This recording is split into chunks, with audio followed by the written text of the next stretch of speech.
Good afternoon, and welcome to NASA's Kennedy Space Center. I'm NASA Press Secretary Jackie McGinnis, and as you all know, in just a few days, NASA's Artemis 1 mission is scheduled to lift off from Kennedy's historic launch pad 39B. It'll put us on a path to return humans to the moon for scientific discovery, technological innovation and development, and extend humanity further into the solar system than ever before with the first human missions to Mars. Landing humans on Mars is no easy feat. And so our guest today on today's panel will tell you about the work across NASA that will make our goals of long-term exploration at the Moon and on Mars a reality. Joining us today, we have NASA Administrator Bill Nelson, Bhavya Lal, NASA Associate Administrator for Technology, Policy, and Strategy, Jim Free, NASA Associate Administrator for Exploration Systems Development Mission Directorate, Kathy Lueders, NASA Associate Administrator for the Space Operations Mission Directorate, Dr. Thomas Zurbuchen, NASA Associate Administrator for the Science Mission Directorate, Prasun Desai, NASA Deputy Associate Administrator for the Space Technology Mission Directorate, and NASA astronaut Randy Bresnik. We'll hear from each of our speakers and then open it up for questions from folks in the room, on the phone, and on social media. You can press *1 to get into the question queue and use hashtag Artemis to ask your questions online. Administrator Nelson, take it away. Thank you, Jackie. Well, here we are. We're going back to the Moon, but we're going to live and learn and develop new technologies because we're eventually going to Mars. The goal was set by President Obama. He gave a date of 2033.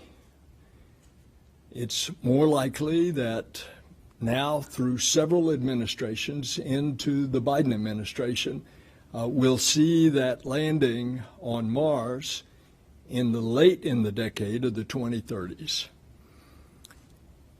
But it's a time of excitement.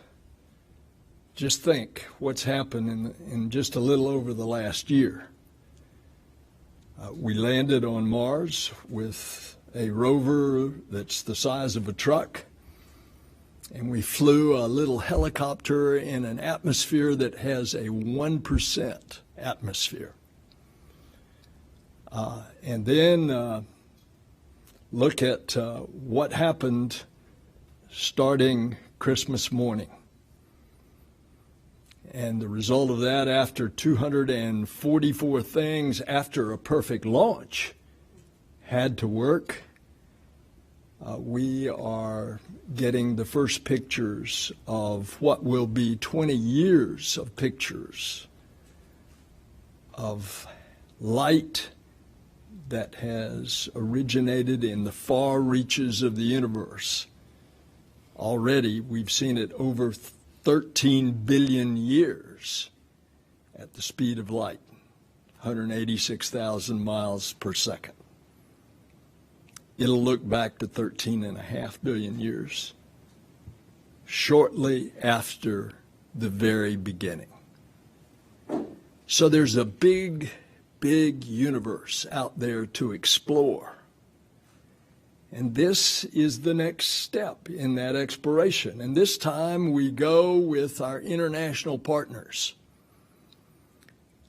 And indeed, our international partners are many. And you see on this mission, the European Service Module, once we get into orbit on Artemis 4 and start to develop Gateway like an outpost or a mini space station in lunar polar orbit, there will be many international partners, and those will be announced over the course of times. And those international agreements are being signed. Indeed, the Artemis Accords, setting the standards for how we're going to conduct ourselves in space, have already been signed by 22 nations.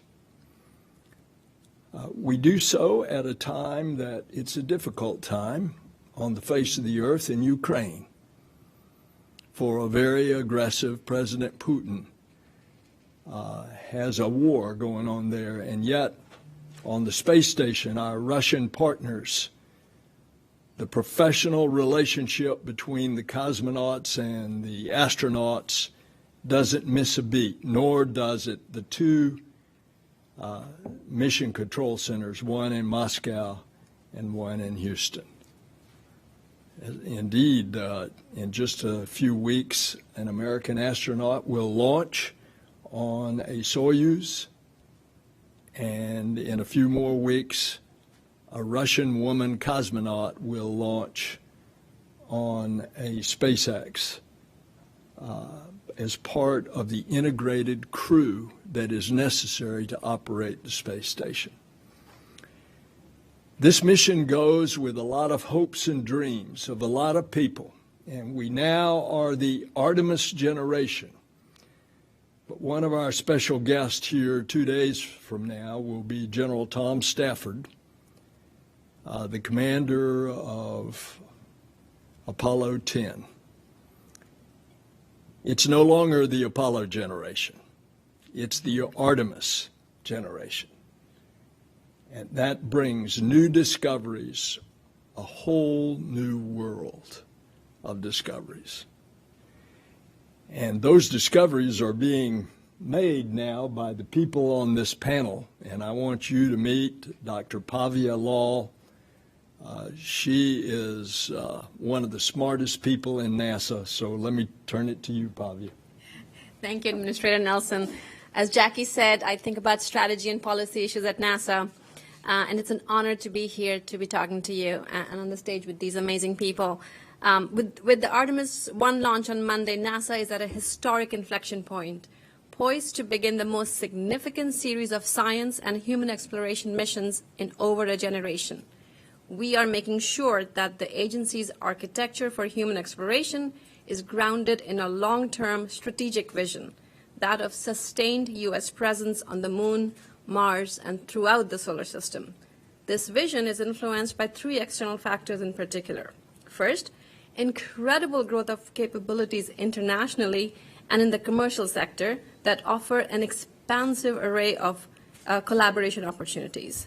Second, robust and growing geopolitical competition that Senator Nelson mentioned that will affect all of our nation's space activities. And third, a fiscal environment that will require us to optimize our resources, our workforce effort, funding, and timelines. Buoyed by these opportunities and in discussion with industry and our international partners, NASA is working hard to establish a technically and politically resilient architecture for our long-term exploration efforts. The architecture has four interrelated components. The first component is transportation and habitation. We would like to develop and demonstrate an integrated system of systems to conduct a campaign of human missions to the Moon and Mars, living, working, and conducting science on lunar and Martian surfaces, and a safe return to Earth, of course. I want to point out here that space nuclear propulsion is a key foundational capability of this transportation pillar. Nuclear propulsion will enable not just human missions to Mars, but also scientific missions deep into the solar system. And it would not be an exaggeration to say at all that the ability to develop and use nuclear propulsion safely, securely, and sustainably is vital to maintaining our global U.S. leadership in space. The second component is infrastructure. We would like to create a lunar utilization infrastructure such that U.S. industry and our international partners can maintain a continuous robotic and human presence on the lunar surface for a robust deep space economy without NASA as a sole user while accomplishing Mars testing and science objectives.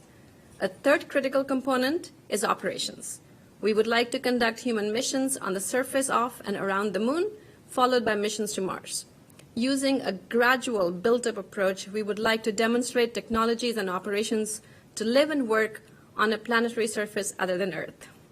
Last and absolutely critical is science. We would like to conduct science on the Moon and in cislunar space using integrated human and robotic methods to address high-priority questions about the Moon and demonstrate methods for future science by astronauts beyond the Earth-Moon system. My rockstar colleague and Director of Exploration Systems Directorate, Jim Free, can elaborate on how we plan to execute on this architecture. Suffice it to say that through our human exploration efforts, we seek to imagine and create first ever missions and approaches that showcase American ingenuity, pioneer new science and technology, improve long-term affordability, reinforce U.S. preeminence, improve life on Earth, and address critical national challenges. Let me end my remarks by saying that what we are starting with the launch Monday is not a near-term sprint, but a long-term marathon to bring the solar system and beyond into our sphere. I feel privileged to be part of this invigorating vision, and let me hand off to Jim now. Thanks, Bhavya. Good afternoon, everybody. It is really a great honor to be here with all of you and with the folks on this panel, especially my mission directorate colleagues and friends, I think I could say that, and to be part of the Exploration Systems Development, what we're trying to do globally, and frankly, to be part of the Artemis 1 team is a great honor for me. If I could have the first slide, please. We do have a beautiful vehicle out at the pad today, although at one point you couldn't even see it. It was raining so hard. We have a launch team and an ops team and a recovery team that are rested as those folks can be with the hard work they've had and the excitement they have ahead. We did have our L-2 mission management team. You heard about that today. And the vehicle is so attractive, it got a nice lightning strike to our Lightning Tower number 2 today. I know some of you have heard about that. I looked at my phone as close to 2:30 as I could. I told them I was coming on here. It looks like it was a low magnitude strike. It has the potential to have crossed a threshold, but the teams are looking on it. As you can imagine, a lightning strike, there are a lot of nuanced parts of a lightning strike analysis that you have to do. So they're working through that now. I'm sure they'll get an answer out here this afternoon. So still work ahead, but we did do call to stations today, as you heard earlier. So it is exciting.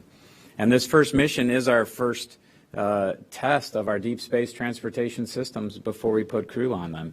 It is foundational in that sense that we need to learn about the vehicles before we put crew on them for Artemis 2. It also sets us up long-term at the moon and on our Artemis campaign going to Mars. I love the way the administrator started talking about Mars. But as you've heard over the course of the briefings this week, this is a very risky mission. We have, I'll say, simple but aggressive objectives. That is to get the vehicle into orbit, in orbit, and back home, and understand how the systems operate. We need to understand how the heat shield performs on its reentry, and we need to recover the vehicle. All of those things are our objectives. I'll say those 3 objectives. We do have a lot of things that could go wrong during the mission, and places where we may come home early, where we may have to abort to come home. That's how we test the system too. With that objective of getting the vehicle back, that is incredibly important as well. So we will be balancing risk, and I say we, look, it's the teams that are launching this thing and operating it and plucking it out of the ocean. Those are the folks balancing the risk. And we put systems in place to understand the risk and know the risk we're taking. But that risk is there because there's great reward on the other side. Going to the moon, studying the environment of the moon, what you can learn by staying there longer and developing those capabilities we need on the lunar surface and in orbit around the moon, it's very much worth that. It's even more worth it when you consider what Artemis does here on Earth. We talk a lot about what's going to happen in the next 42 days, but the tech development, the investment in state-of-the-art facilities, advanced manufacturing, diverse businesses that can provide components to us, supply chain issues. I think you've heard about that along the way. Growing the aerospace field, which frankly I'm completely biased since that's the field I'm in. That new generation of workers that are going to be inspired by seeing that rocket fly and that capsule fly and come home, I think will generate as much as the Apollo generation did. That long-term presence, economic benefit, and really that thirst for science is what makes Artemis different. And we have put science in from the very beginning. I actually got interviewed for Science in Seconds today. I was very honored. I said probably I could speak seconds about science, but the science is what we're doing from the beginning. Dr. Zurbuchen will talk about some of the science on this mission and how we're really planning to get that central to our architecture in the future. The next slide, please. You know, as we develop our architecture, sorry, I have to see the slide. As we develop our architecture, as I said, science in mind, right? We're starting with our rocket, our spacecraft, and our ground systems that get us there. Next slide, please. Gateway, our gateway in orbit around the moon has science being built for it today by the Science Mission Directorate and our international partners. It's our transfer point, our staging area. The landing system that's going to put boots on the surface for us in development today. The rover that will take the astronauts out to the science sites, both pressurized and unpressurized rovers. The suits that they use to navigate through the surface and pick up the samples to bring home. We'll design each of those elements with science in mind. Because more science equals more learning about the moon, how it formed, how we can stay long term, and how we move on to Mars. And as we learn about the moon and build out our lunar presence, looking at our systems going to Mars, we'll develop capabilities at the moon that will enable those things to happen. We need the transportation, the habitation, the things that Bhavya talked about that we're putting central to our objectives. We're going to be sustainable this time. That doesn't mean we're staying 365 days a year. It means we're going to be able to stay for 30 days and help enable others to stay there while we're not there. But the important part of this is we're going for all humanity, and we're going with all humanity. The more nations and companies at the moon, the more we learn, exponentially increasing our knowledge base and capabilities while strengthening things right here on Earth. Our campaign, our Artemis campaign, is encompassing, and we're excited to kick it off with the launch of Artemis 1, and thankful for you all to be here and online today. So with that, let me hand it over to my closest colleague up here, my one that I'm completely close to here, Kathy Lueders. Thank you, Jim.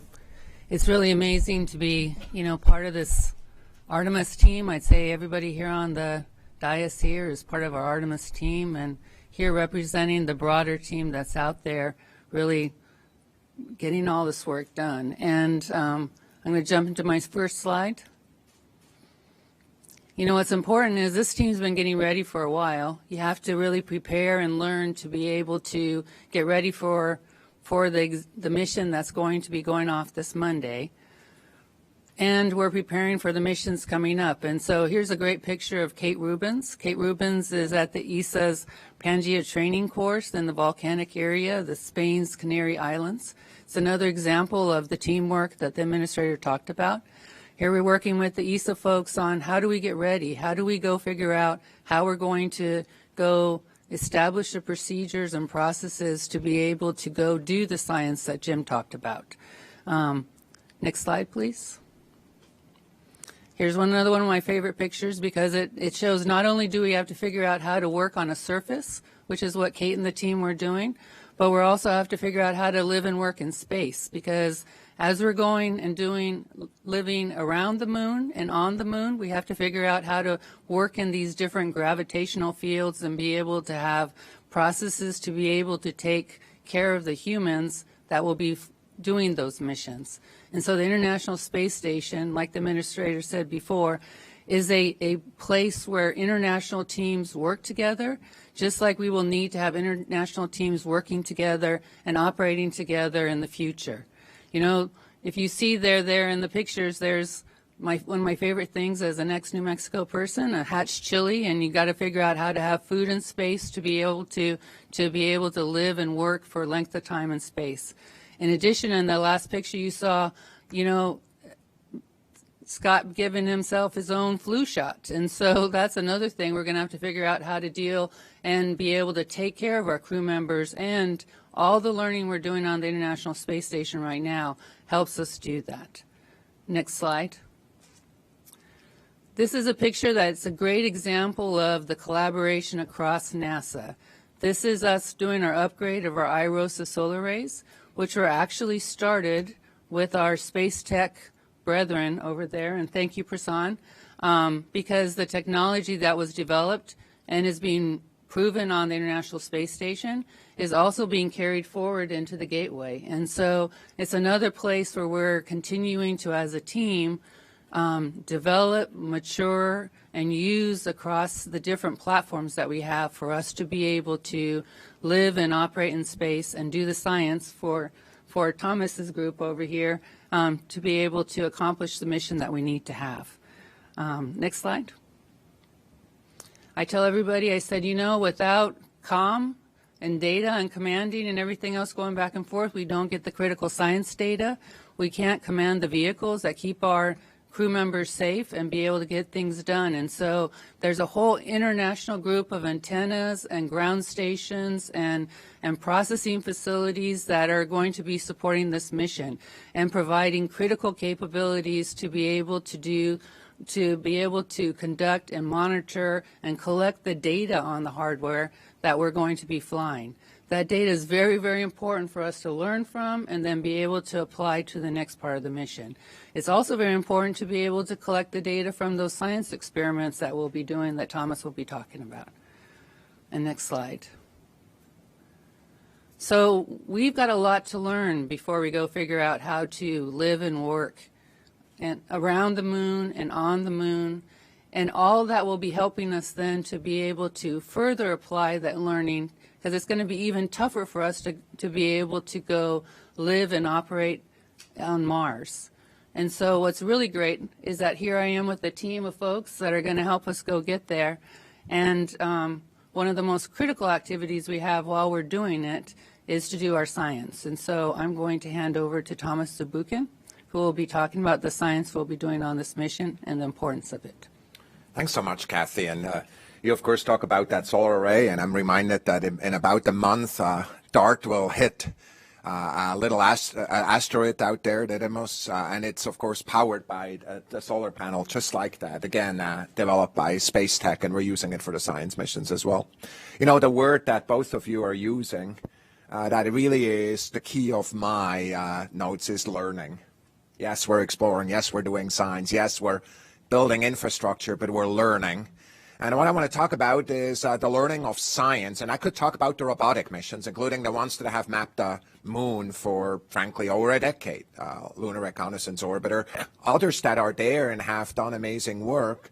But I want to talk and kind of go back and look at human exploration. And the first image gives you my favorite picture of human exploration. If you hang out with me, you know that picture, which is a picture of, first slide, please, is a picture of Buzz Aldrin standing next to a science experiment, which is a little foil, an aluminum foil that's correcting the solar wind as it's coming down at about 400 kilometers per second from the backside. You see the shadow going forward. That, of course, was collected, brought back to Earth, and it's the kind of science that was done on Apollo. What is so important to me, and what the next slide shows, is that we're going to a moon that is very different than the moon we left with the Apollo program, because science doesn't stand still. We learn a lot of stuff about this moon, and here is just one of the indications of it. It's, of course, a measurement by the Moon Mineralogical Mapper on the Indian mission in 2009, and, of course, in a paper of 2018 that shows water resources. Two of the CubeSats that are launching with Artemis 1 will map that water at different ways. One using kind of epithermal neutrons, the other one using IR to go look at mapping those resources that are there. It's those resources, of course, that are really, unexpected, kind of in the picture of the moon that we had in the past. Another element that is so important in the science that is done is indicated on the next slide, please, where we see one of the researchers who has built an experiment, in this case with yeast, that is out there, and the yeast being actually primed to be very sensitive to the radiation that is there. You, of course, remember that the radiation away from the Earth, away from low Earth orbit, is different, the space radiation, than the one here, because, of course, there's a magnetic field that deflects a lot of the radiation that's coming down And much of the radiation does not come up, right? Because the radiation, space radiation, is not coming through the Earth. So it's a lot more radiation as you go beyond that. The radiation our astronauts will, of course, experience as we go there. And it's those experiments, of course, 70% of the DNA of yeast is very similar to the Earth. So we can learn about this as we bring these back. There's not just these, there's other algae, other kind of biological agents that are up there for us to learn about radiation damage. The most important part, though, is indicated on the next slide, which is the future. And I want to tell you, when I think of this is an artistic image, of course, of an astronaut on the surface of the moon, and there she is, and lunar regolith is through her hand as she is there, and what we're thinking about, of course, is the lunar landers that perhaps supported that, the overall artificial intelligence, perhaps even a ground team on the ground that actually, with the enhanced comm that you just talked about, Kathy, will provide information that's there. So you say, well, that's nice, nice fantasies.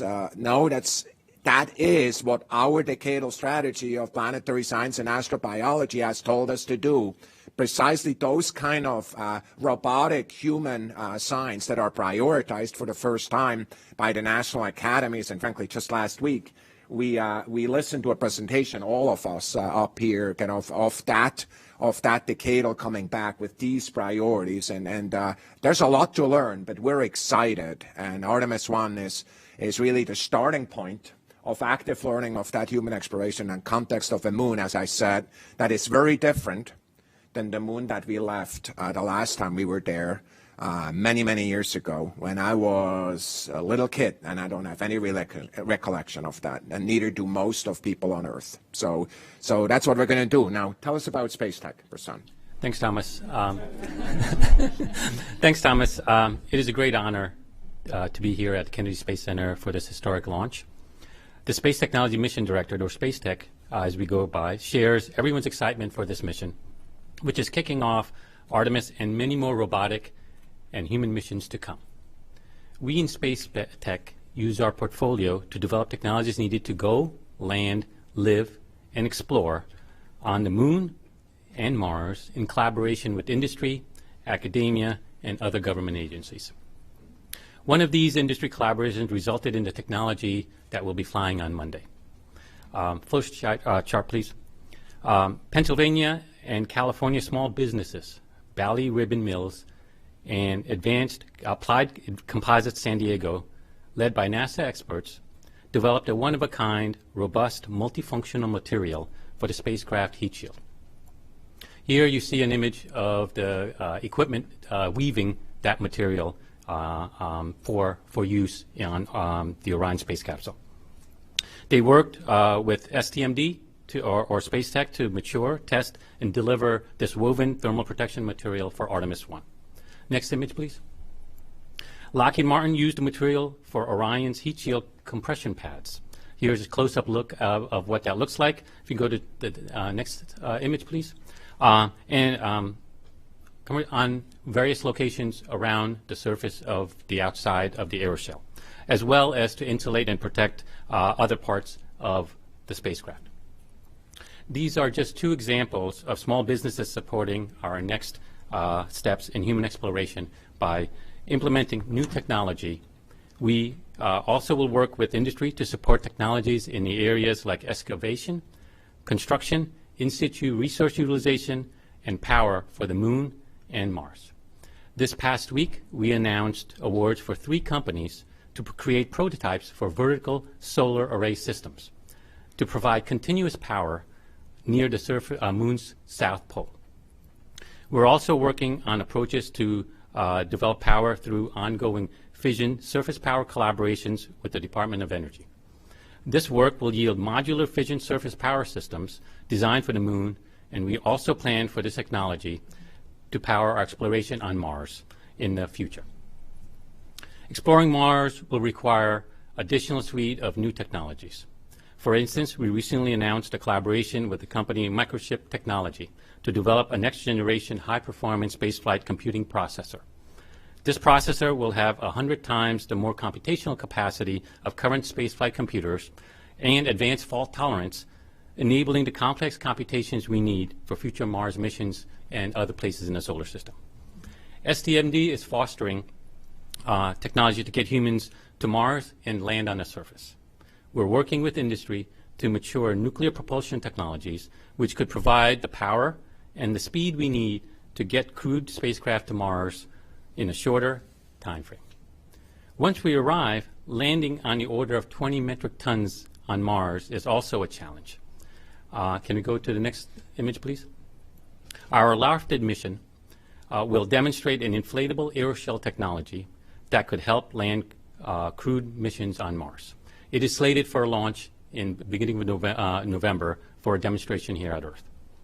We're also demonstrating precision landing technologies like navigation Doppler LiDAR on the moon under the Commercial Lunar Payload Services Initiative, or CLPS program.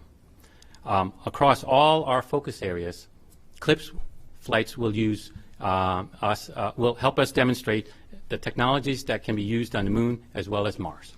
A number of these technologies have already been started to be developed on the Perseverance rover and demonstrated. Precision landing capability when Perseverance landed, and currently right now on Mars, we're converting the carbon dioxide oxygen from the atmosphere to oxygen that we could use for either refueling our spacecraft or breathing for future human crews. In closing, I want to acknowledge and thank every individual, business, and supplier that is helping to make Artemis and beyond a reality. Together, we are charting the path to the moon and Mars through thousands of businesses and hundreds of towns across this country that are part of this endeavor with us. Thank you. Thanks, Prasun. And before we hand it over to Randy, we have a message from Jessica Watkins on the ISS. Hi, I'm NASA astronaut Jessica Watkins on board the International Space Station, flying 260 miles above our planet. From here, we have a tremendous view of our planet. It gives us great perspective on Earth itself, but also on the amazing accomplishments humanity can achieve. The space station has been the place where we've learned what it takes to live and work in space and how to keep astronauts healthy for long periods of time. So many of the things we do on the space station are giving us the knowledge, technologies, and tools we need for Artemis missions to the moon and for our human missions to Mars and beyond in the future. To me, exploration is about pushing the limits of what we're capable of. As someone with a background in planetary geology, I'm really looking forward to all the science we will conduct on the moon. The samples we'll bring back, the knowledge we'll gain from understanding the lunar environment better than we ever have before. I'm also looking forward to the surprises, the things we'll find or learn that we don't know about yet. Our Moon to Mars exploration efforts are for everyone. We'll be watching the Artemis 1 launch from here on the space station along with all of you. Good luck to the Artemis team, the Space Launch System, and the Orion spacecraft. Thanks, and now Randy, she's teed it up for you. Well, there's a saying in the space business that you never want to be a speaker that follows the astronaut. And I'd like to say I have to kind of add to that. You never want to be a speaker following the astronaut that's speaking from space.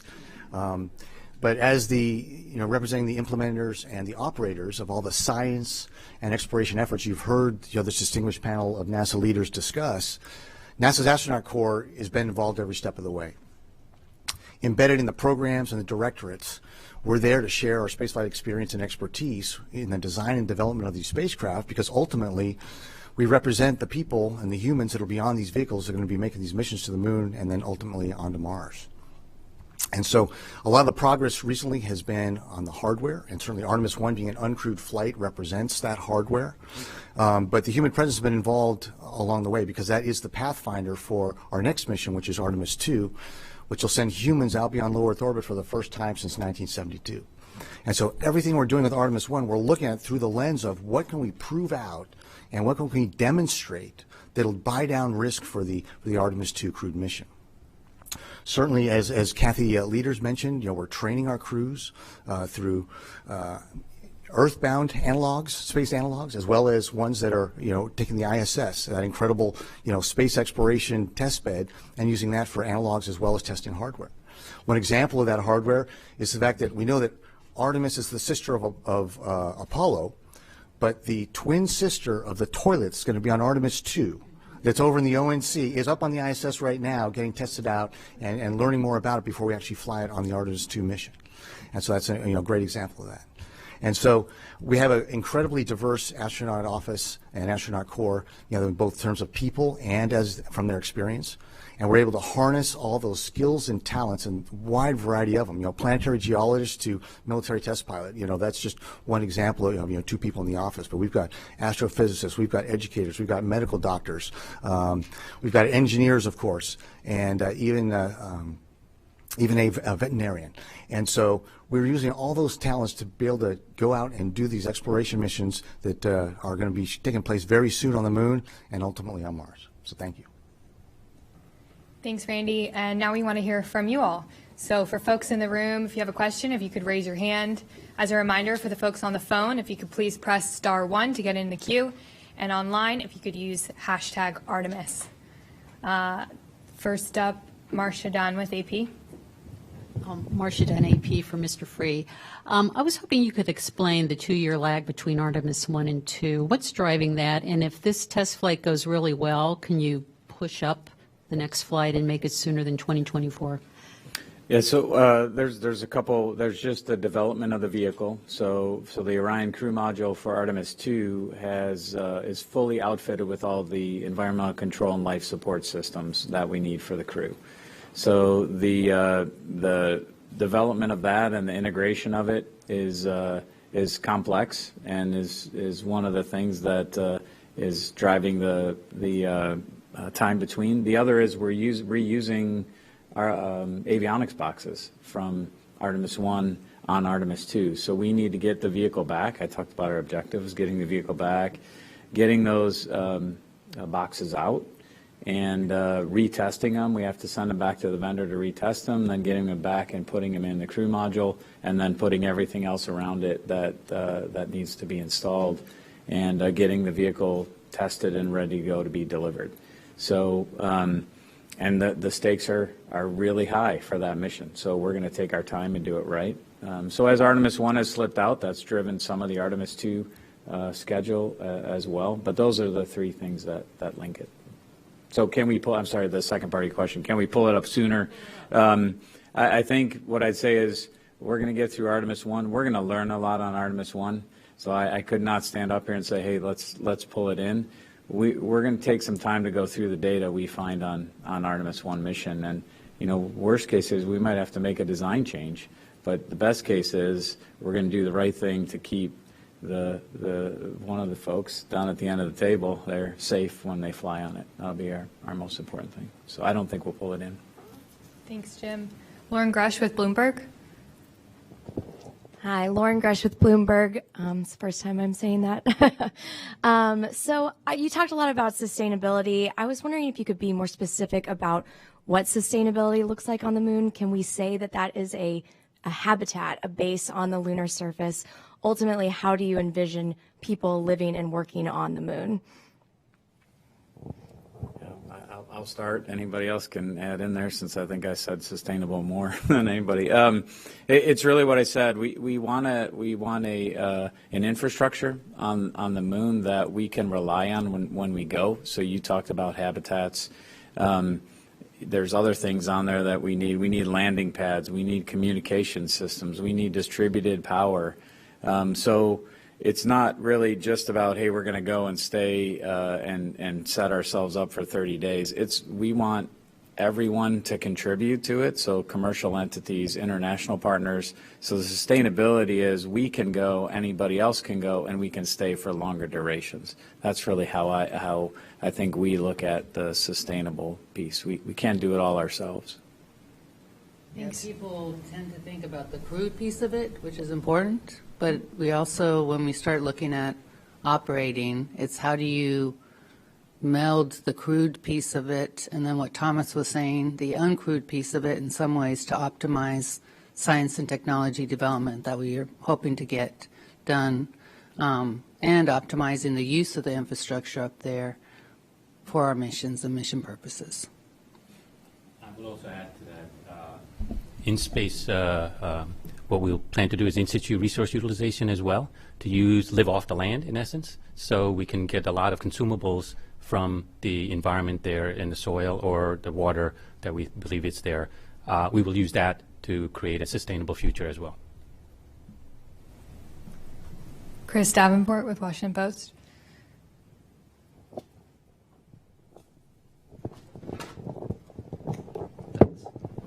So just to follow up on that, for whoever wants to take it, there's a lot of talk about the astronauts and the rockets, and that gets a lot of the attention, but things like distributed power and dealing with ISRU and regolith, all those problems, I just wonder, do you feel like you're investing enough in those programs to create the sustainable presence? I don't mind starting, and I think Prasun can probably talk about some of the other. From my perspective, we have to put our plans together now for what we need as we develop the architecture. So we need to put in our budgets today the surface habitation that was mentioned earlier.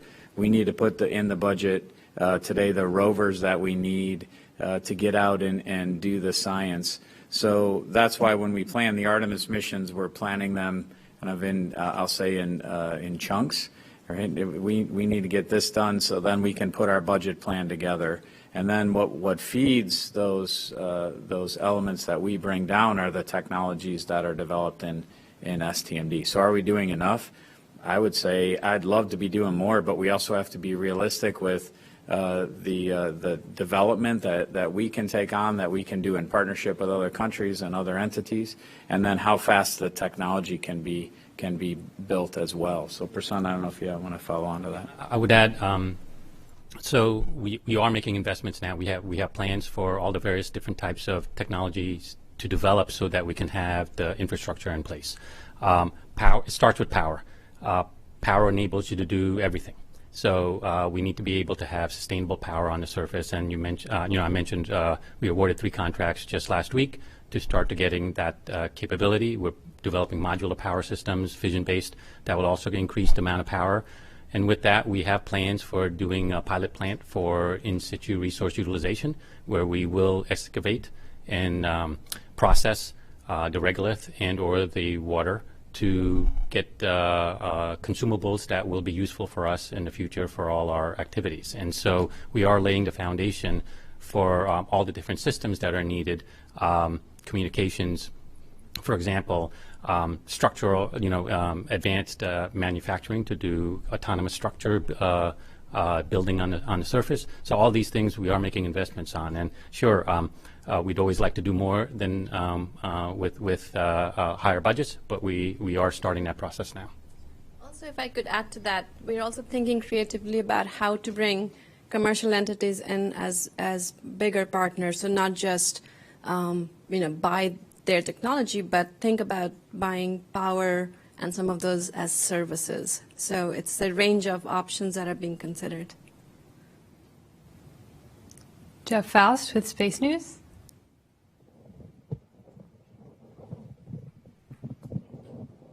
Hi, Jeff Faust, Space News. Question for the administrator. When you were in the Senate, you helped craft the NASA Authorization Act of 2010 that directed NASA to develop the SLS that's now sitting on the pad at 39B. That bill directed NASA to develop it by 2017, and it's now 2022. From your perspective, what sort of lessons can NASA take away from that extended development of SLS and apply them to future elements of this Moon to Mars architecture so we don't see similar delays in the future?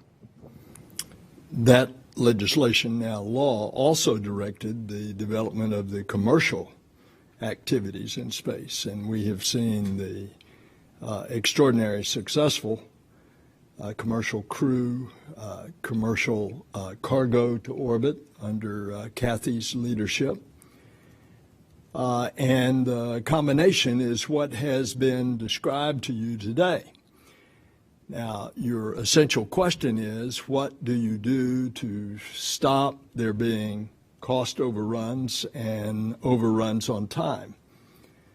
I would simply say to you that space is hard, and you are developing new systems and new technologies, and it takes money and it takes time.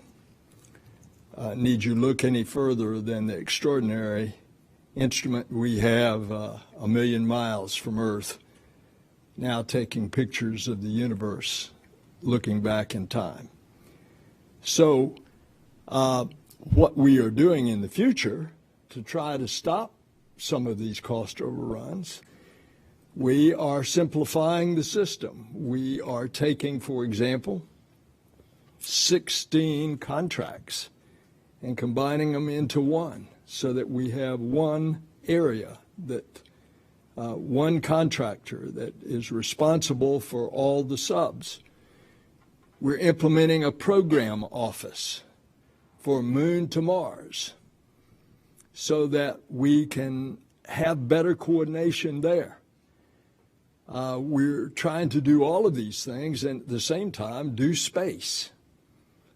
And the proof will be in the pudding. But right now, we're on the cusp of something that is pretty great. And it's been described to you from this panel, and you have been seeing it out there, and the hopes and dreams are on that pad, 39B, right now. Next, we're going to take a question from the phone. Christopher Kokonos from Astronomy Magazine. Yes, hi, thank you very much, and good luck on the launch. I do want to ask Administrator Nelson a question from the devil's advocate or critical side, and that has to do with the cadence of Artemis. And as you all know, Apollo had many, many more test flights of the Saturns and the different modules before even attempting a landing, and Artemis's cadence is much faster before landing in a rugged and thermally challenging polar environment. So I'm just wondering if the administrator can answer back to those who think Artemis cannot or should not move this fast and try to land on the third mission. What do you say to those who think the Artemis cadence is maybe too aggressive? Thank you, and good luck. Thank you. It's two different times. That was 50 years ago. Look at the advance of technology. I have ultimate trust in these people up here to know exactly when we should launch, and that's why this is a test flight. And as Jim Free said, this thing's going to be stressed and tested in a way that we wouldn't put humans on this. That's the whole purpose of the test flight. He has three main objectives, one of which you can't test in a lab. You have to bring it back hot and fast to see if that heat shield is going to do what it's designed to do. So that's the difference of 50 years of technology and techniques and computing and all the advances that go into this. But when you get right down to it, space flight is risky business. And we accept the risk because there is great reward. To do less is to deny ourselves and our identity as the American character. Irene Klotz with Aviation Week. Thanks. Thank you. For Senator Nelson and anybody else who might want to chime in, what do you think at this point is the pacing item to get astronauts to Mars in the next 15 to 18 years? The timetable was set by President Obama. He said 2033. Each successive administration has supported the program, and the realistic time now that I'm informed is late 2030s, maybe 2040. Would anybody like to pick up on that? Yeah, I mean, I would just say the pacing items are environmental control and life support. We're doing testing on ISS to try and buy that down today. Radiation protection for the crew. Obviously, the effects are a lot different, as has been said, outside of low Earth orbit, and an entry, descent, and landing. I mean, we've landed, I'm probably going to get wrong, 1 metric ton, and we have to land like 15 to 20 to get humans down there. So, and those tests are much like things we can do them back on Earth, like lofted that Prasun talked about, but that technology has to be developed. And I haven't even mentioned propulsion yet, but because everybody, that is the kind of, everybody jumps to propulsion, but the 3 things I mentioned have to be solved as well. So to me, those are the pacing items. A lot of that work is happening on ISS today with funding out of our organization. For the life support system, there's radiation protection things going on, entry, descent, and landing. So those investments are starting now, but to me, those are the 3 that I would highlight outside of propulsion. I think one of the things people don't think about is keeping the crew healthy, both physically and psychologically, for a 3-year tour, right? And when you think about it, it's why having these differential environments to be able to have crews be able to be on orbit, the International Space Station, land. We right now actually have the crew, as soon as they land, go do different activities to see what they can do after being on orbit and being under certain protocols, Irene, because if they land on Mars, they're going to have to do things when they land on Mars after this trip. And so, it's really, what's great about that mission is it's testing us on all fronts: human, technology, behavioral, and it's going to take us really advancing the state across everything, which is exactly what you want us to be doing. Thanks, Kathy. Thanks, Jim. Next up, BBC France. And Radio Canada, Frédéric Castel.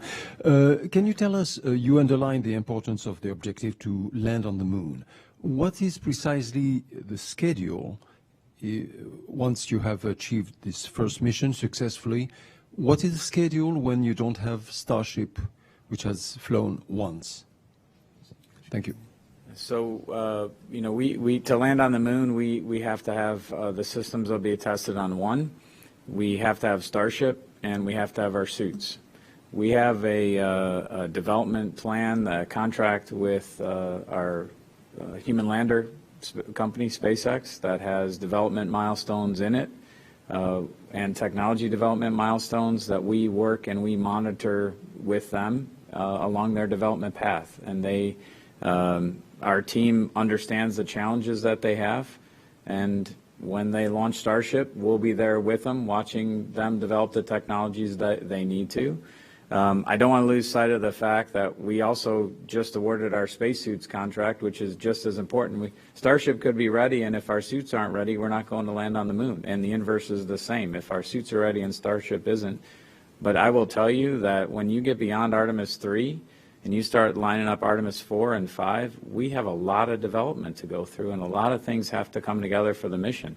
So we've got to get used to the fact that some things are going to go slow, some things are going to go on schedule, and some things are going to go fast. But they all have to come together ultimately in that mission. My confidence comes from the fact that we have a human lander team that is, I believe, the best people in the world to understand landing on the moon. And we've entrusted that role with them, and we have a contract to SpaceX to deliver it, and it's their job to deliver to the contract that we need. Just can you tell us if 2025 remains realistic? That's still our goal. That is still our goal. So I talked about SpaceX. We have those development milestones. We just awarded the suit contracts. Part of the way the contracts work for suits is we put task orders out. We just, August 5th, I think, got the first task order responses for exploration suits that have a schedule laid out in those. The team is trying to work with the contractor to put that task order in place, and we'll hear from them I'm sure in the coming month, pending what the next month looks like when we launch on Monday. But short term, we have our structure is the administrator talked about the Moon to Mars program office that we've been directed to put in place by Congress. But we have a org structure today that there's one person I can go point to and say, tell me how things are going on Artemis 3. And that person is tracking all the milestones that need to come together for that. We're still hopeful to make it there in 25. Thanks, Jim. Marcia Smith, Space Policy Online.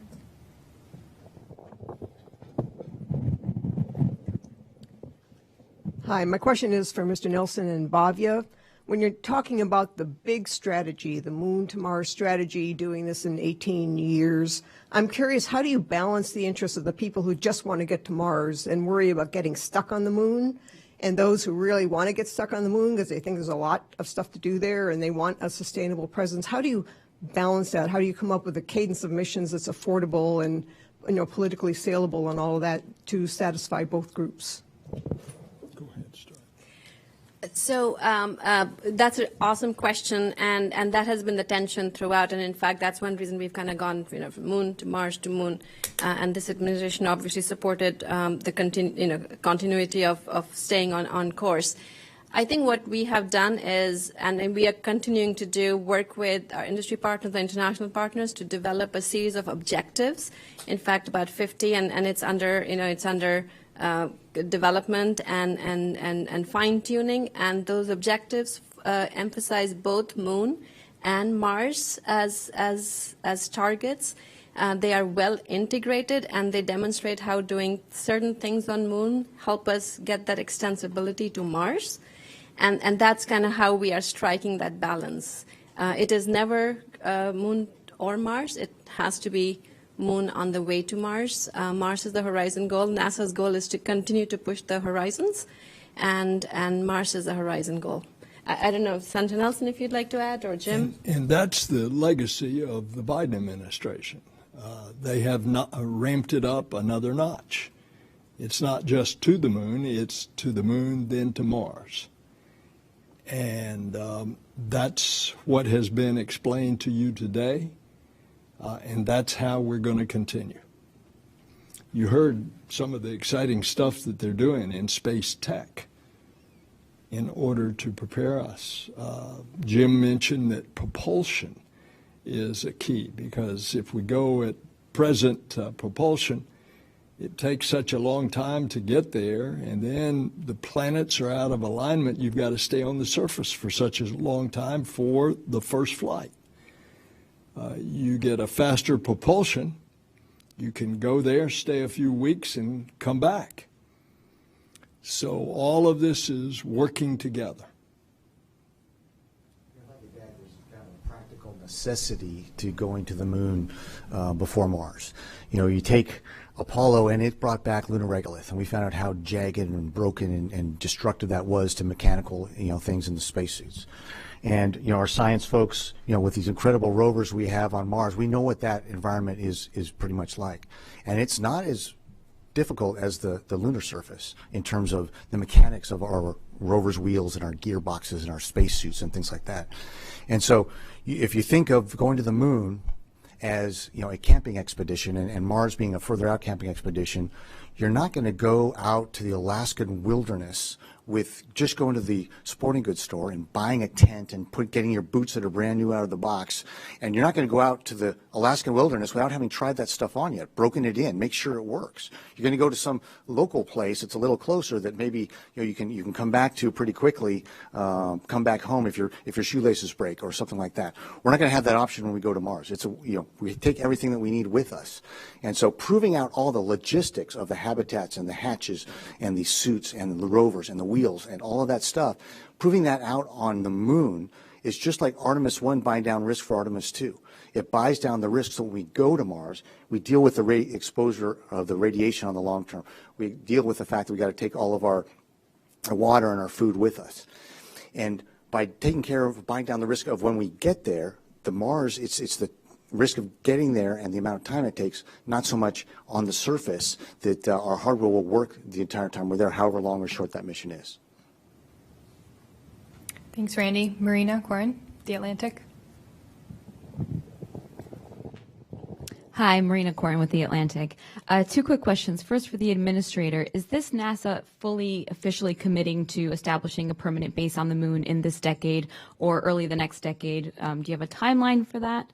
And for Randy, as the person here with the most spaceflight experience and a unique understanding of how missions get ready and when they are ready, do you think 2025 is realistic for an Artemis landing? Thank you.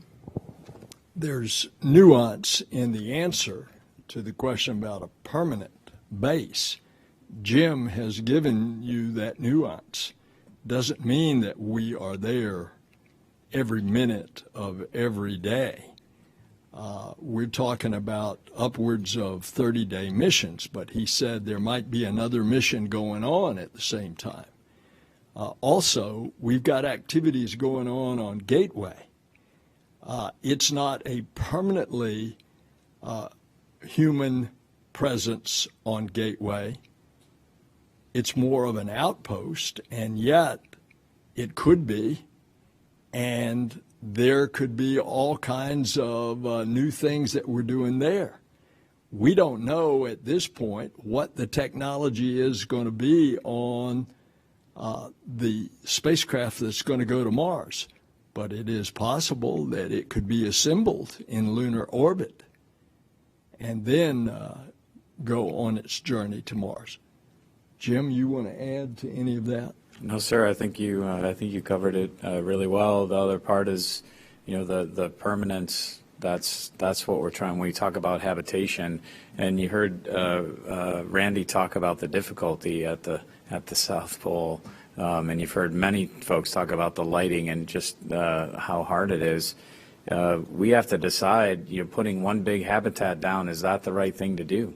Because can we get back to it the next year if we have a 2-week launch delay where we wanted to land to get to that habitat? The lighting may not allow us to do it.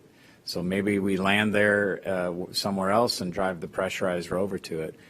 That's what the architecture that's going to come out of the objectives that were talked about is really going to decide, is what is the holistic solution of how much we invest in a single habitat versus maybe a lot of different small campers, bigger than the tent. Randy talked about some small campers around as well. So those are the trades we're going through right now. And so is 2025 realistic, was the question. We're working as if it is. We have to. Otherwise, it ends up being an open-ended, question that we never, reach. Was just out at SpaceX just this past week. We're with our HLS program folks and working in collaboration with them on Starship. And you look at the pace that they're working out there, and then you go, you can go online and see, SpaceX working down in Boca Chica where they're manufacturing these things.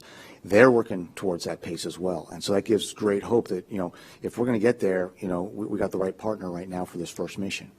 We'll find out more in the next coming months because we just assigned that suit contract. And as Jim Free said, the suits and the Starship, the lunar lander, all go hand in hand. We can't have one without the other. So we'll get more clarity in the next few months how quickly our suits are going to be able to come up. But back to the earlier question about what's the difference between Apollo and now, back during Apollo, they didn't know they could do it. Everything they did was new. And we built every flight, and you didn't know if you had to modify the next flight because everything that was being proven on that flight, you didn't know if it was possible.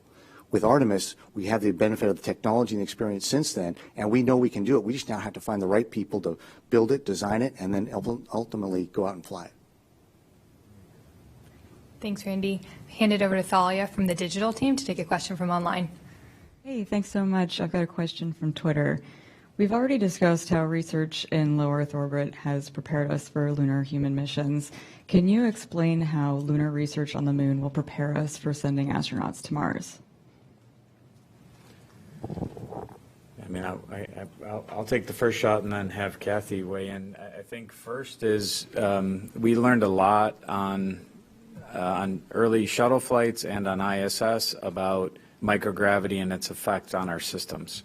And things we spent years testing on the ground and then launched, and they had issues when they got to orbit. We're going to take advantage of the partial gravity on the moon to test out systems so that we know how systems on the surface of Mars in that partial gravity act as well. So to me, that's the big theme that we need to get to. Kathy? I think the other thing is working as an integrated system. working between a lunar orbiting platform and missions on the ground, along with rovers during both uncrewed and crewed portions of the mission, working the communication networks that support that, integrating with power and distribution systems. We have not operated, and it goes back to the same thing that Randy said, we have not operated at that level with that 3-day delay, and us getting ready to operate like that then also gets us ready to be able to figure out what are the key aspects of how that operation needs to work to get ready for then applying that when we go to Mars. It's really, we assembled a space station in Leo, we learned a lot from that, and we're applying that learning to our assembly of the gateway systems. But this doing an integrated operational function between the lunar gateway and surface elements and coming back and doing that whole choreography, it's going to be an amazing challenge for our operations teams. You're in the second row.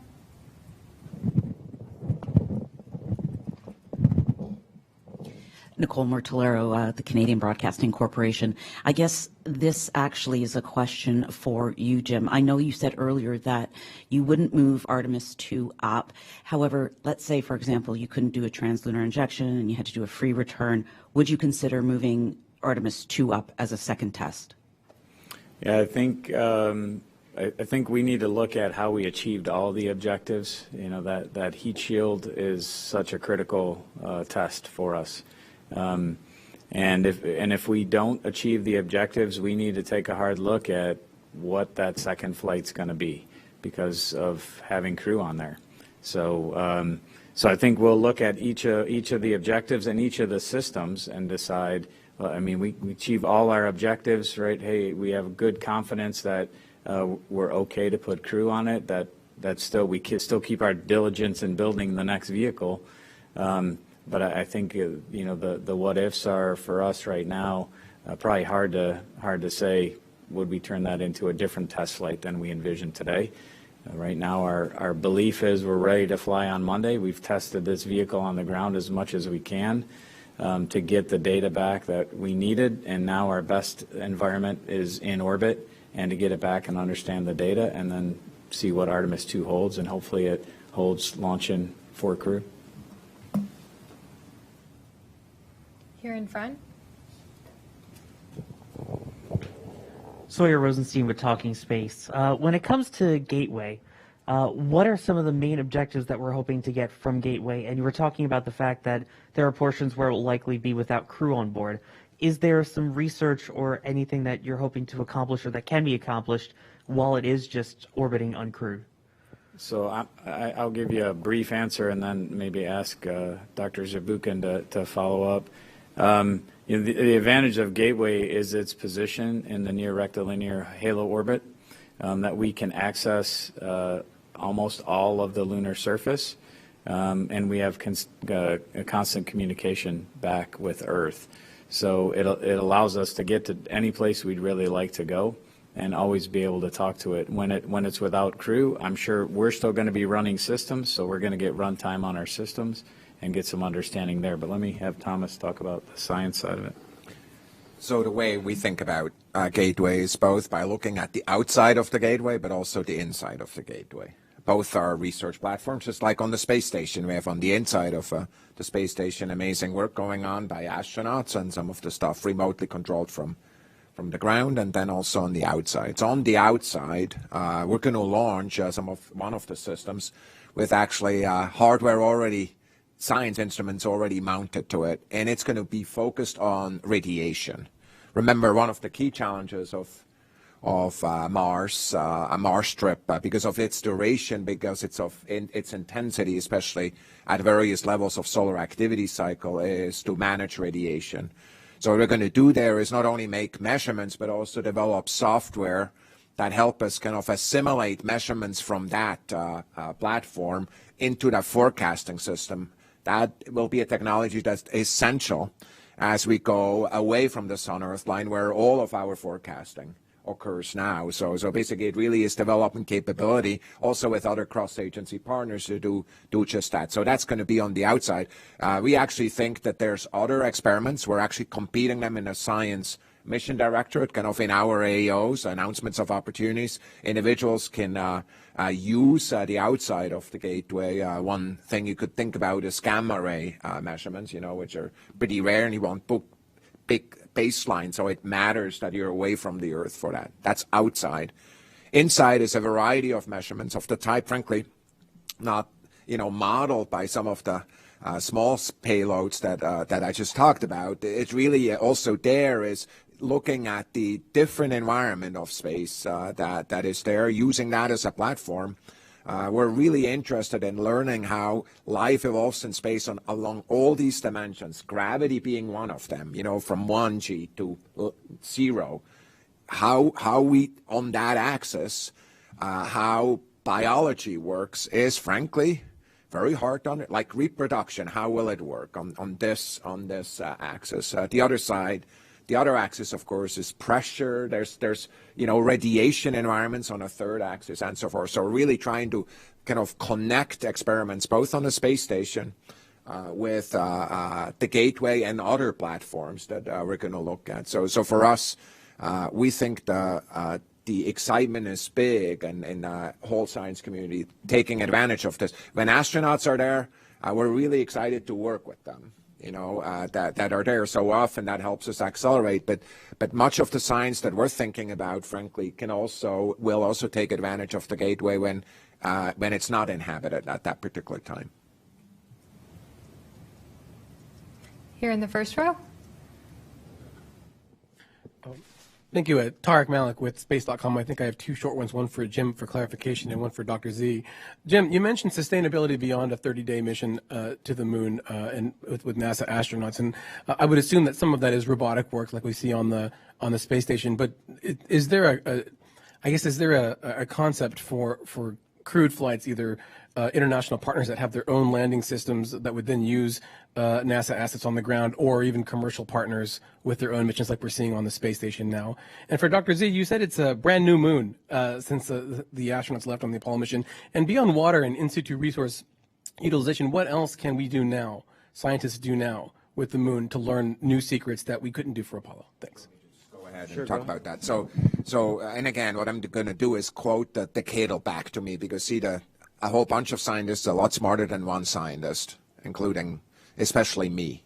So what they're talking about there is talk about the volatiles, but also talked about the modern models of solar system evolution that have some kind of open issues and things that are floating relative to the timing of a phase in the solar system evolution we consider really important, where large planets migrated, which led to a great bombardment, as we call it. At the timing of that, the kind of in time is embedded on the far side of the moon. That's where it's the right place to go look at that. I think the other thing I want to talk about is some of the processes that relate to what we call space weathering. So it's not the same as space weather from the sun with storms and so forth.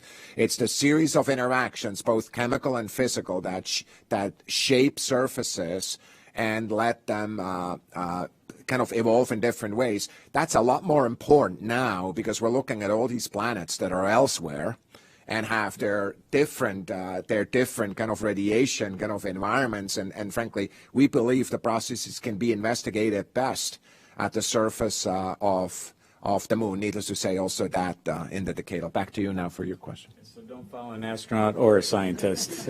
Two lessons for everybody today.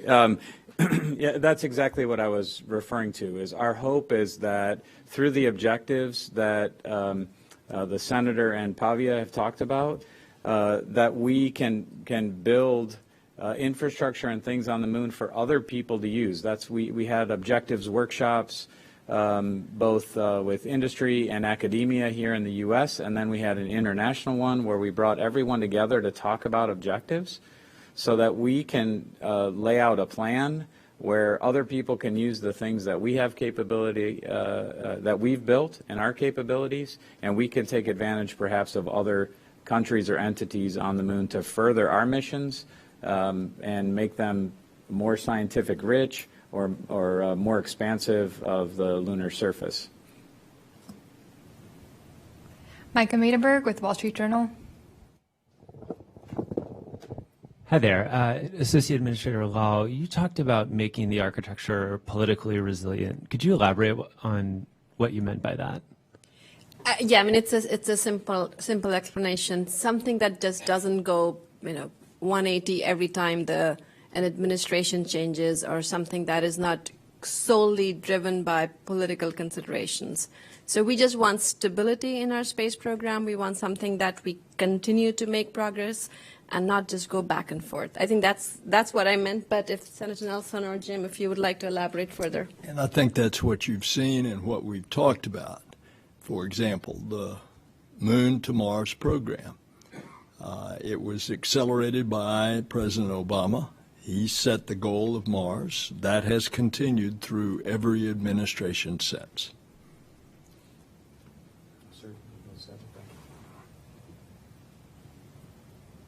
In the back row.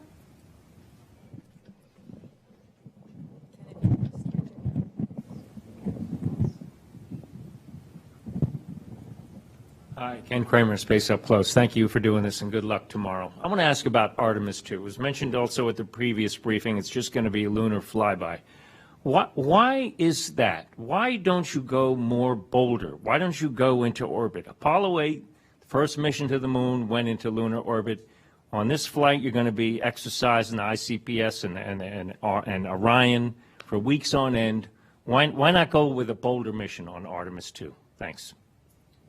I think launching humans to go around the moon is pretty bold. And I would tell you that every time we look at these, we try and balance risk. So the free return trajectory for Artemis 2 is how we balance risk. So, when we come off ICPS on Artemis 2, we're going to fly around ICPS, really understand the handling qualities for the operators, the astronauts. And from our perspective, that is risky. 4 people in a new vehicle with a new ECLIS system is risky. Having the opportunity to get them home without absolutely needing the propulsion system and allowing for that failure, that's the free return trajectory. So for us, it's all about balance and risk. So when we add up all the risk on that mission, and we talk about objectives for that, our first objective is going to be getting them back. And with the changes we have in that Artemis 2 vehicle, we believe that the safest, while still having a lot of risk in the mission, the safest is to do the free return trajectory.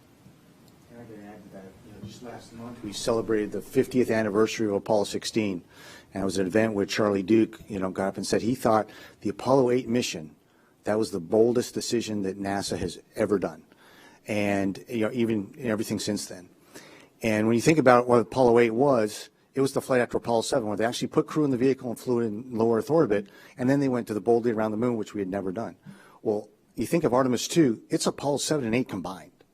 We will not have ever put people in the vehicle, as Jim was saying. And so that's why we're doing the high Earth orbit to check out those environmental and life control system, check them out during that first 24 hours to make sure that we can do that TLI burn and commit ourselves to the moon.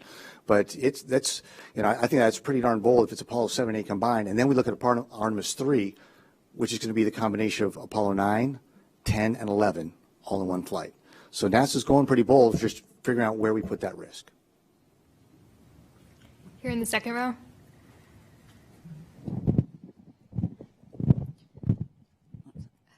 Nicole Mortellero, Canadian Broadcasting Corporation. We did touch on Lunar Gateway, and I wanted to ask if you could, Jim or whoever could talk about your international partners and how it will be built, for example, with the Canadarm3. Right, so our international partners are on Artemis 1 today with the ESA service module and a number of the CubeSats. So we're starting with international partnerships like we're starting with science.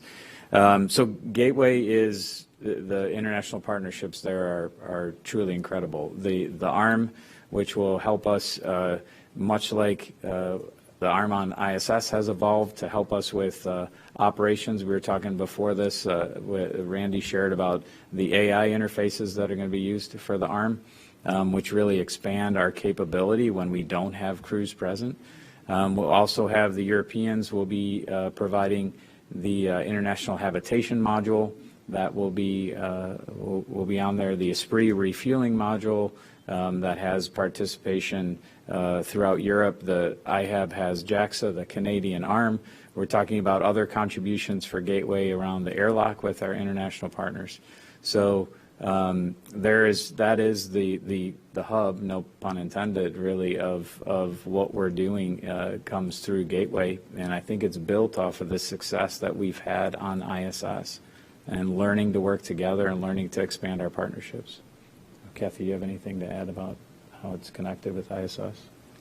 Oh, I think, you know, when we talk about the continuum of space exploration with our partners, people talk about how it started with Station and goes through Gateway and then continues through the lunar surfaces and honestly wants to continue through the journey to Mars. So I really feel like, you know, the International Space Station's been a great endeavor to start this alliance of space exploration for the world, and it's really contributed to us to continue to find ways to have multiple folks partnering together in a way that gives us a massive amount of capability for each of the nations that are involved. Unfortunately, we're coming up on the end of our time here with you. We have time for one more question. There in the back.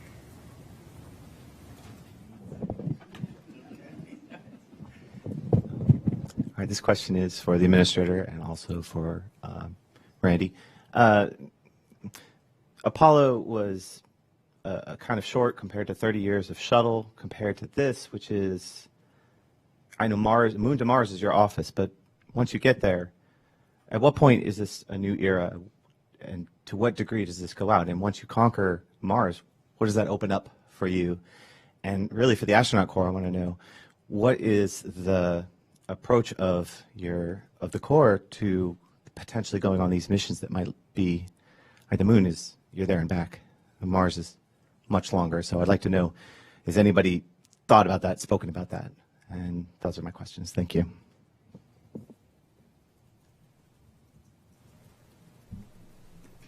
You want me to start off? Yes, sir.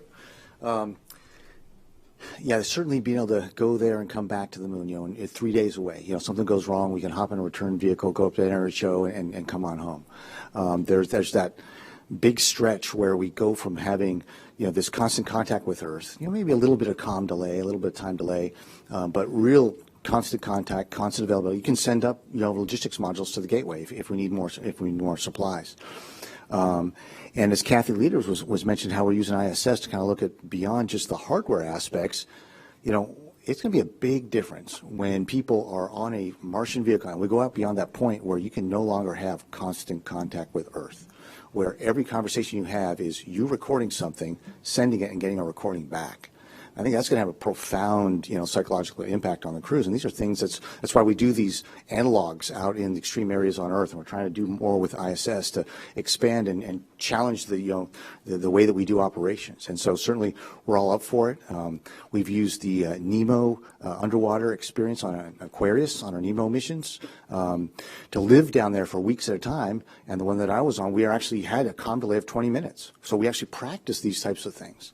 But I think of my experience on ISS where for 5 months I saw 6 human beings and listened to 6 human beings live. You know, could interact with 6 human, you know, myself included. And it was so different when I got back to Earth. And I found that, you know, when I saw people that I'd known for years, I was, you know, it's tough to recognize, you know, put the face with the name. There's just something that you're not around it. You're not practicing that capability and that technique every day. And so when I think about now having, you know, however many people are on the crew, those are the only humans you see and interact with live for years at a time. We better make sure that we have, you know, pick the right crew, make sure they get plenty of opportunity to get to know each other and you know, be confident and careful about how they deal with and take care of each other, but also allow the assets that are on board the vehicle and back home on Earth to prepare them and allow them to continue that mission when they do reach those things and those points where we have not been before. At the core, your question is sort of what happens after Mars. And at the very highest level, our goal isn't just to go visit a place, right? It's to bring the solar system and beyond into our economic realm, right? And that isn't just something NASA does. Obviously, NASA is a leader there, and we think about it, but, you know, all the people in the room, all the people watching, I mean, the entire global space community, all of humanity thinks about this, right? So it's, in a way, it's sort of saying, you know, what happened after the Lewis and Clark expedition? Well, there was so much that happened after that, right? So it's sort of the same analogy. Obviously, it's harder. You know, we don't have the same sorts of resources, but we have even more resources. And we think about it at NASA on a daily basis. I know there's those in the space community that think about it. You know, we want to learn to live off the land. We want to learn to live off the land for the long term. And those are the sorts of things that we want to do after Mars. Pretty incredible. We're actually going to just do one more. Sorry, Jim, right in front. For taking my question. Jim Siegel, I'm with NASATech.net. I wanted to go back to the comment that Senator Nelson mentioned at the outset about going to Mars and going to the moon. I find it pretty easy to describe to my readers why we're at the International Space Station, all the benefits, the hundreds and hundreds of benefits that we have gained as a society, not just as astronauts. But I'm having a little trouble doing the same thing for why are we going to Mars, for example. I've heard that Mars has a lot of helium-3 and that can solve the energy crisis and so on. But without being esoteric about this, without saying, well, it's because Americans are leaders and kind of all of that, what would you tell the average Americans who might be sitting here right now? Why are we going to Mars? Why are we going to the moon? This is what I would tell them. First of all, we are explorers and adventurers as a species. That basically is the fulfillment of our destiny. But in that exploration, we're going to learn new things and develop new things that is going to improve, just as it's been under our space program, our lives here on Earth. Last week, I was in Kansas. I was with a corn farmer, where we are giving him real-time information on the moisture content of the soil in this crop and next to it, that crop, so that he knows what to plant. Those instruments, obviously, for example, can pick up disease and pick up disease in forest, which then becomes susceptible to fire. That certainly is going to help our life here on Earth. And those are things that have come out of the space program, things that we can't even think of. But there's more. When we go to Mars in the late 30s, just think how much more we're going to understand about our solar system and about the universe as a result of things like many of our instruments out there, not in the least of which is the James Webb Space Telescope. We may have, by that time, found an asteroid that we don't have to protect Earth on, as we're going to try with DART in another month. But we may have found an asteroid that has valuable material on it, metals, that we could harvest. By 2040, we may have detected life elsewhere in the universe. and think what that's going to do in our yearning for exploration. So I can't answer specifically the question, what happens after Mars? I just know that we're going to know a lot more between now and then. And our discoveries and our exploration are going to continue. And the apt analogy was given by Bhavya. When Thomas Jefferson sent Lewis and Clark all the way to the Pacific coast, look what happened as a result of that exploration. And we are the beneficiaries of that today. If I could add one more thing to that, completely 100% adding to what Senator Nelson said, soft power benefits, right? I mean, we are not going alone. Jim, Thomas, everyone talked about, we are going as a global alliance. And the soft power benefits of our space program are really incalculable and priceless, and just so important as we move forward, in a competitive environment in the world. I want to thank you all for your time and your great questions.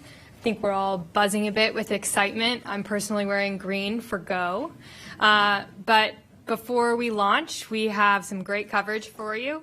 Tune into NASA TV tomorrow for a countdown pre-launch status briefing at 9 a.m. Eastern. And then coverage begins at midnight tomorrow night with tanking, and will be live on our launch broadcast at 6:30 a.m. bright and early on Monday morning. So thank you again, and go Artemis.